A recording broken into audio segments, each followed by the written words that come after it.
Vamos a hablar del tópico de hoy, conciencia de Kriya. La idea es definir el alcance del concepto de conciencia de Kriya, cuál es el objetivo, y que todo el mundo que vino aquí hoy se vaya con algo claro de Hare Krishna, con una visión clara de qué significa el movimiento, ¿no? Conciencia de Kriya y el concepto. Primer plano. La cámara te ama, Prabhu.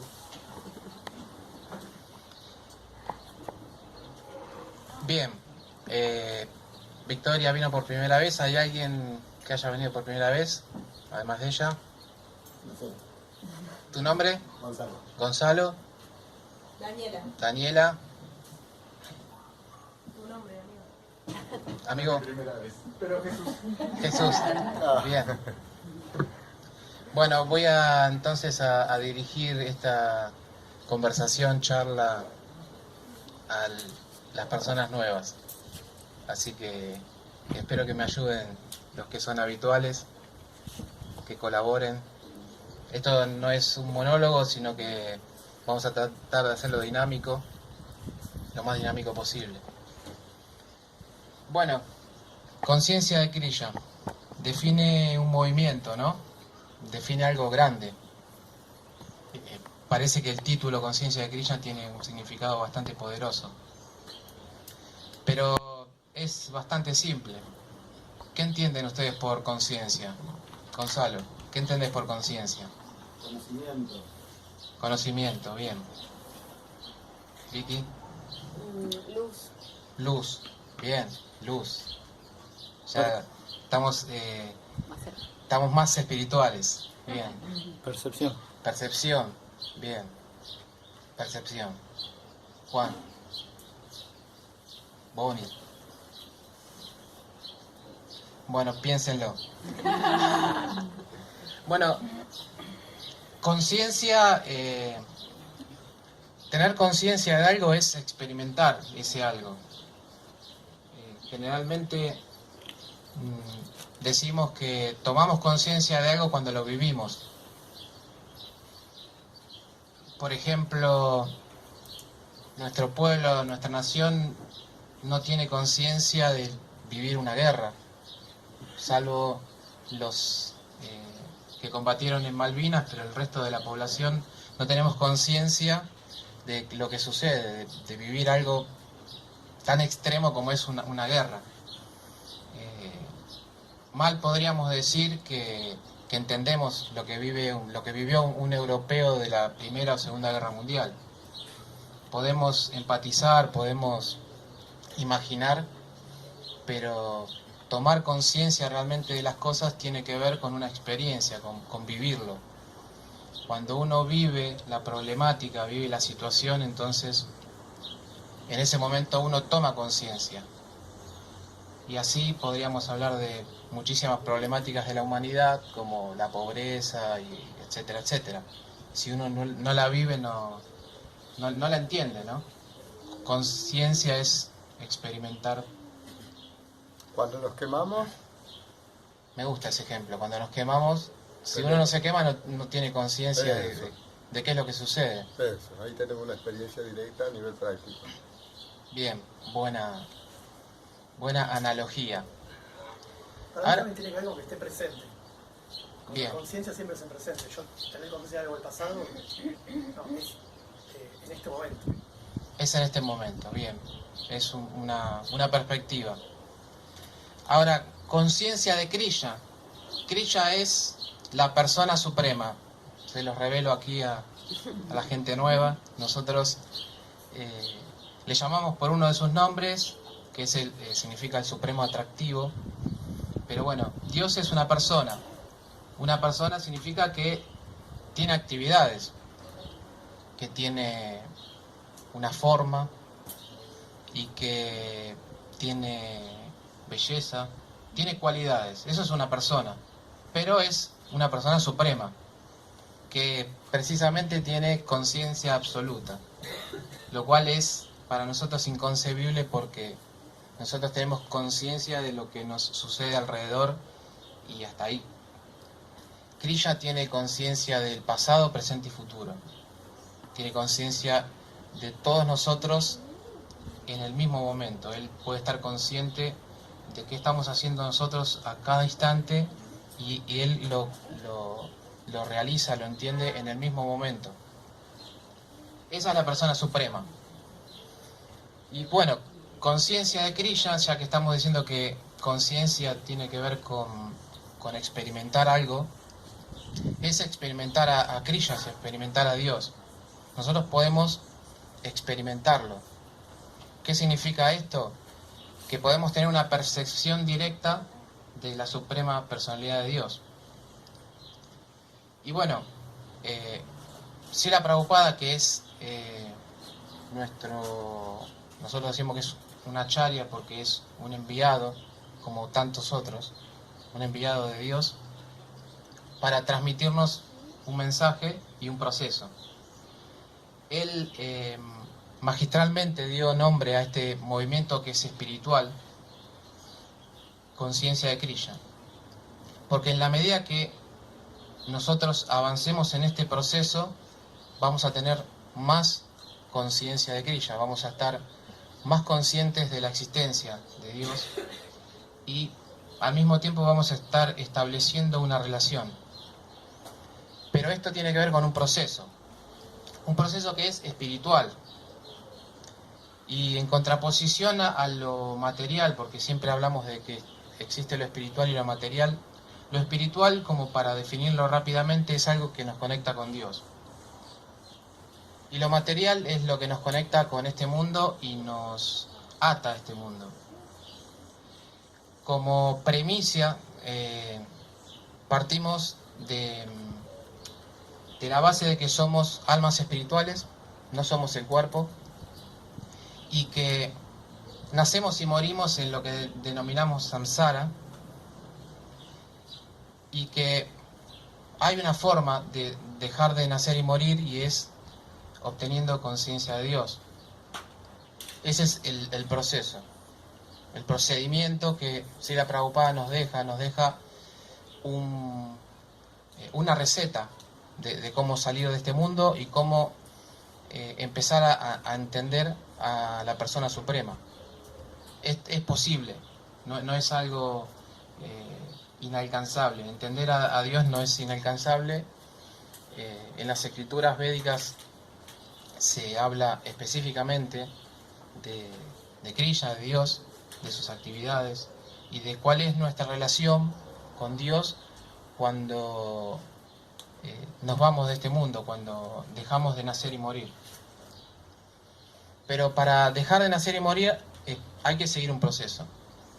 Y Srila Prabhupada nos da esta forma, este proceso, al cual, como dije, denomina conciencia de Krishna, y nos da una receta. La receta de la que él habla es llamada técnicamente de Sadhana Bhakti, y tiene dos aspectos, dos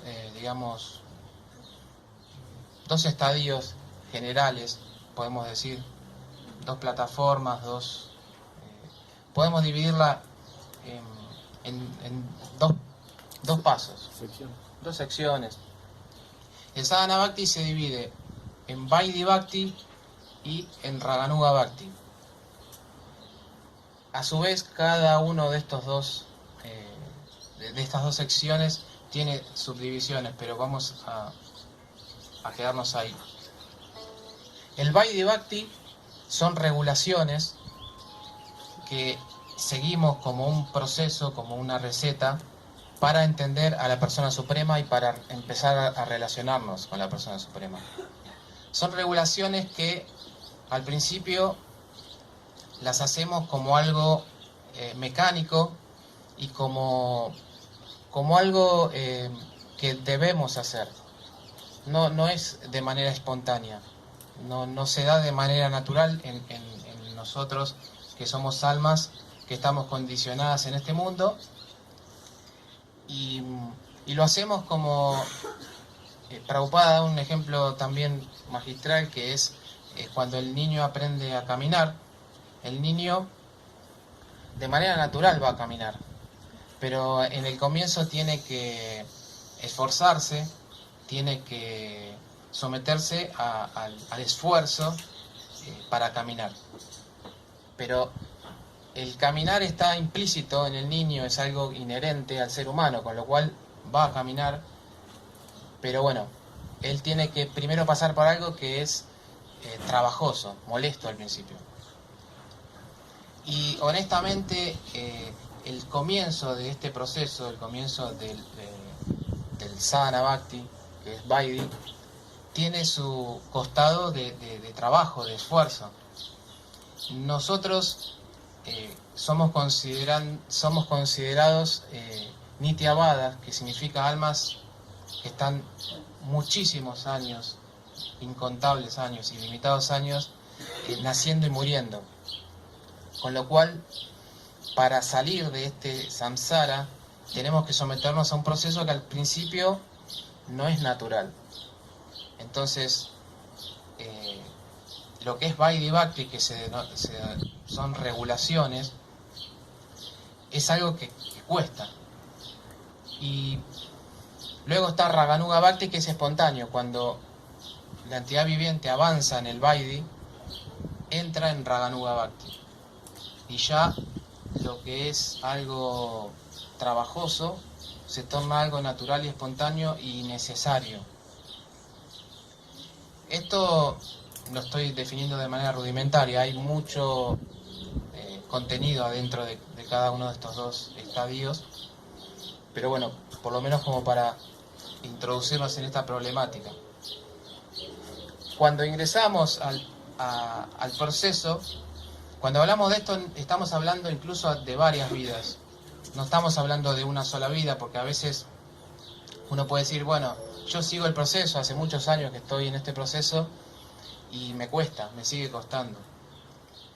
Y tenemos ejemplos en las escrituras, como por ejemplo el de Bharata Maharaj, que incluso siendo una persona muy avanzada en el servicio devocional, incluso estando en Raganuga Bhakti, que es el proceso espontáneo, él aún así cayó de su estatus, cayó de su plataforma y tuvo que superar diferentes castigos, se puede decir, diferentes desafíos, bien, como para volver a situarse en su estatus. Generalmente nosotros vemos el universo, concebimos todo como si fuera de una vida, como si fuera la hora. Entonces todo lo vemos de acá a lo que dura mi vida. Entonces pensamos que si arrancamos un proceso espiritual tenemos que completarlo en la misma vida, lo cual es posible, pero no es lo más normal. De hecho se dice que Prabhupada dice que nuestro Bhakti, el Bhakti es la conciencia de Kriya, lo que estamos hablando. Bhakti significa servicio devocional. Es este proceso de que estamos hablando. Nuestro Bhakti se inició hace muchas vidas. No es que ahora conocimos a los devotos y empezamos a introducirnos en este proceso, en lo que estamos llamando de Vaidhi, y automáticamente ya nos volvemos devotos y es la primera vez. Claramente el Bhakti viene de otras vidas y nosotros lo retomamos en el punto donde lo dejamos. Entonces,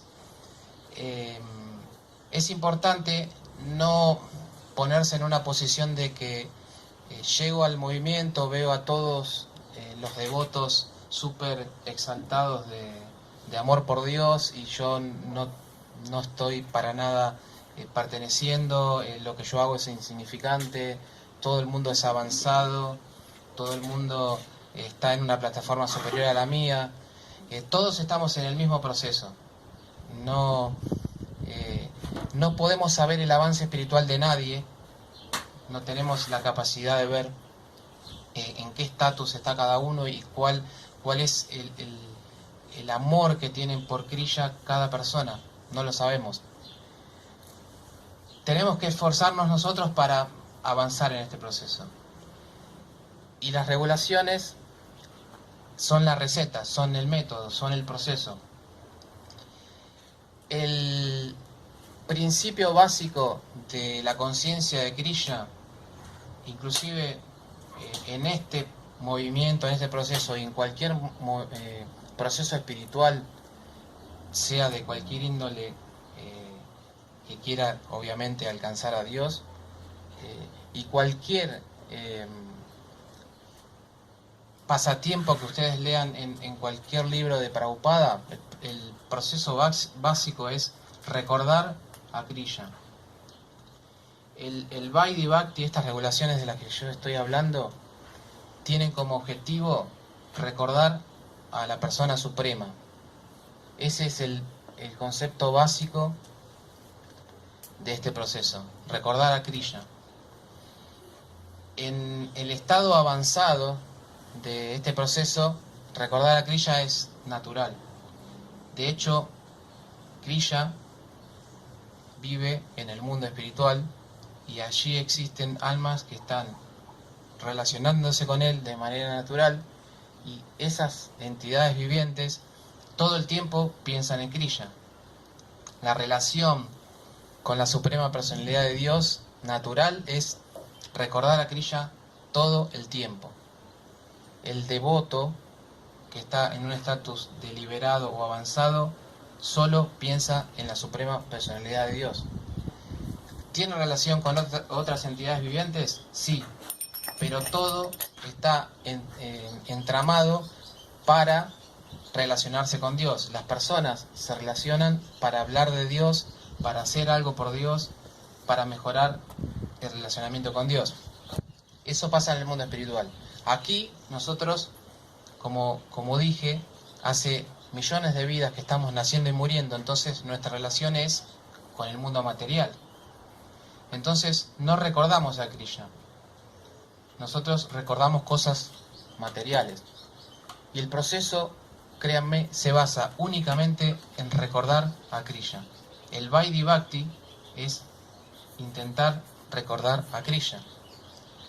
Sabemos que el proceso implica glorificar a Krishna, implica escuchar, hablar acerca de Krishna, implica recordar, implica servir a Krishna, hacer cosas por Krishna, implica oraciones a Krishna, implica intentar buscar relacionarse con Krishna de manera amistosa, pero la base de todo es recordar a Krishna. Los procesos de yoga que son para unirse a la personalidad suprema implican pensar en algo, y ese algo en lo que se piensa es Krishna, que puede ser a través de Paramatma, que es la suprema personalidad de Dios que está situada en el corazón, u otros métodos, pero siempre consiste en pensar en Krishna. Este proceso que nosotros seguimos tiene como base para este objetivo el canto ¿de qué? Del Mahamantra, el Santo Nombre. En el Santo Nombre están reunidos nombres de Krishna, y es una forma de glorificar a Krishna, es una forma de meditar en Krishna, es una forma de buscar tener una relación amistosa con Krishna, y es la base que nos deja Srila Prabhupada como la base completa que tiene todos los procesos yógicos incluidos. Los 9 procesos del servicio devocional están incluidos en el canto del Santo Nombre. Los procesos del Vaidhi que yo estoy mencionando para conocer a Krishna están incluidos en el Santo Nombre. Y este es quizá el regalo más grande que nos deja Prabhupada, porque este contexto histórico en el que vivimos no es el único. esta es una era denominada Kali Yuga y existen 3 eras anteriores en las cuales se seguían seriamente procesos espirituales, pero el Mahamantra que nosotros hoy cantamos, que hoy cantó Gopali tan bellamente, implica esta forma de acercarse a Krishna, de glorificarlo, de pensar, meditar en él. Y no está disponible ese canto en otras eras. ¿Por qué no está disponible? No porque sea secreto y porque Krishna lo esté escondiendo, sino porque en general nosotros no estamos dispuestos a relacionarnos con él. En general nuestras ocupaciones en el mundo material están circunscritas a nuestro disfrute. Y en todas las eras pasa exactamente lo mismo. La sociedad anterior a esta, denominada cultura védica o Varnashram Dharma, está construida para el disfrute del mundo material. Entonces el alma que está condicionada no tiene como actividad natural buscar a la Suprema Personalidad de Dios, con lo cual aún así, leyendo de los libros que la forma de obtener la relación con Krishna sea a través del Mahamantra, aún así no es algo que lo vayan a tomar, no les interesa, en general no nos interesa. ¿Cuáles son nuestras motivaciones? ¿En qué estamos pensando? Estamos hablando de que el proceso es recordar a Krishna, pensar en Krishna la mayor cantidad posible de veces en el día. Ese es el proceso. ¿Y en qué pensamos nosotros? ¿Cuáles son nuestras preocupaciones? ¿Pensamos en nuestra familia? ¿Estamos pensando en nuestros Pagar animales? la luz, pagar el gas. El alquiler. Yo estoy pensando en mi oveja, ¿qué estará haciendo ahora? Entonces, nuestras preocupaciones generalmente son materiales. De hecho, bueno, el proceso es pensar en Krishna, porque Krishna, ¿qué dice en el Bhagavad Gita que pasa al final de la vida? ¿Qué garantiza Krishna? Volver a su morada. ¿Y cómo se vuelve a su morada? ¿En qué tiene que estar pensando uno? Recordándolo al Señor continuamente. Si uno abandona el cuerpo recordándolo al Señor, alcanza su naturaleza.